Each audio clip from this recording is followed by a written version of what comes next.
Here's the Jolly Roger coming at you again from an undisclosed location in Bruce Campbell's backyard.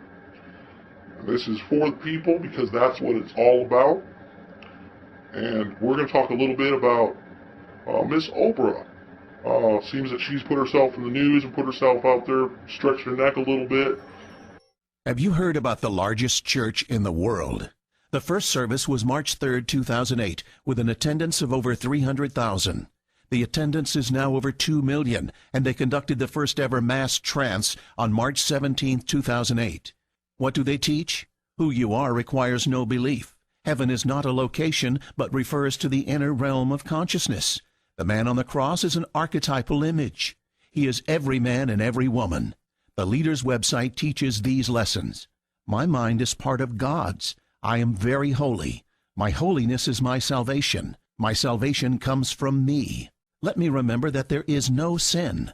Do not make the pathetic error of, quote, clinging to the old rugged cross, unquote. The only message of the crucifixion is that you can overcome the cross. Have you heard of this church? Or maybe its leader? Years ago, she denied Jesus is the only way. One of the mistakes that human beings make is believing that there is only one way to live, and that we don't accept that there are diverse ways of being in the world, that there are millions of ways to be a human being, and many ways, but many paths to what you call God. And her path might be something else, and when she gets there, she might call it the light. But her loving and her kindness and her generosity brings her, if it brings her to the same point that it brings you, it doesn't matter whether she called it God along the way or not. And I guess the danger that could be in that, I mean, it sounds great on the onset, but if you really look at both sides, there couldn't possibly be just one way. What about Jesus? What about Jesus? And you say there isn't only one way. There is one way and only one way, and that is through Jesus. There couldn't possibly be with because the you millions of people say in the there world. isn't. Today, she has turned her millions of adoring fans over to New Age doctrine. Christians are letting this into their homes and are being deceived. I say she should quit. She has been trying to almost control like the entire nation, and I have nothing against this woman personally, but this woman has been trying to tell you what to read, what to watch, and she gives away free things. Well, that's a wonderful thing for the start of anybody who's got another agenda, like a dictator. First thing a dictator does is bring the people to their side, their way of thinking, their beliefs, what they want you to believe. All right, it's no longer just, well, you can be this or this.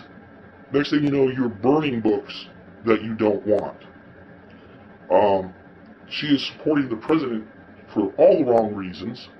I was hoping that maybe by this time in our history, we would not still be looking at people's skin and voting for somebody or supporting them because they have the same national origin.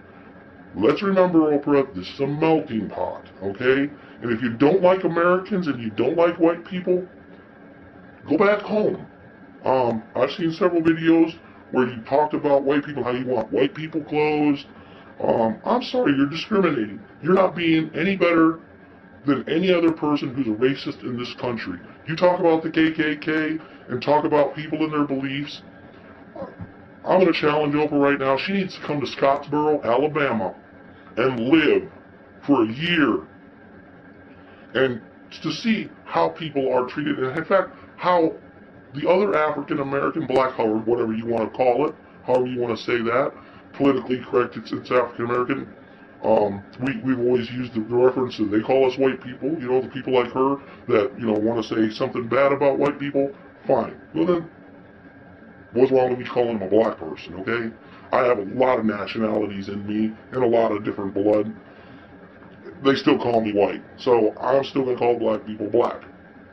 I don't think there is a politically correct thing as long as you're not trying to insult a person. She's very vigorantly trying to insult white people. And I'm sorry, I don't believe in any discrimination. And in fact, I think it's worse for a black person to discriminate than it is for a white person. Why?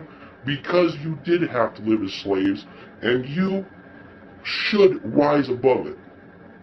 Just as everybody else should rise above things like that.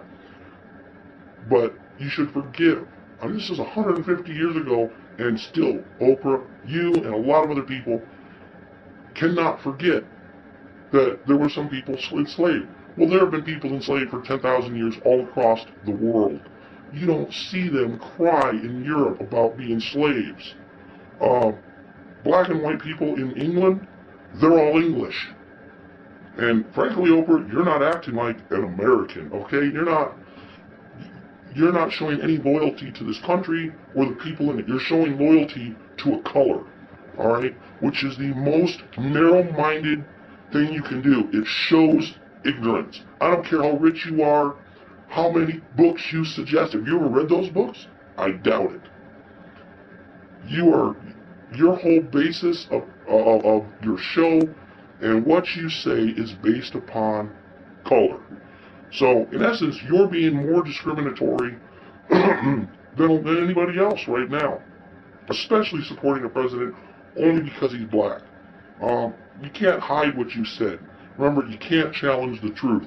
The truth came out of your mouth how you feel. About churches, I don't personally care how you personally believe. I think a lot of things, that you talk about, maybe are right. We all need to live as one. But the problem is you can't even live by that in your new religion, that we're all one and equal. The minute you start separating groups, and I'm gonna kind of steal this from someone online, the minute you start trying to give special rights, you are discriminating against somebody else. No one should have special rights. We are one nation. We are one people. E pluribus unum. That's what it means. That many different cultures came together to create one great nation. And you have gotten rich off, I don't want to say this really, but so I'm going to say it this way, white housewives who sit at home and do nothing but watch your shows and soap operas. They have made you rich. I seen on one of your little interviews where you were talking to one of your friends, and she pointed out, well, you made yourself rich and can wear the white people's clothes. You didn't make yourself shit, okay? I'm going to say that. You didn't make yourself shit, lady.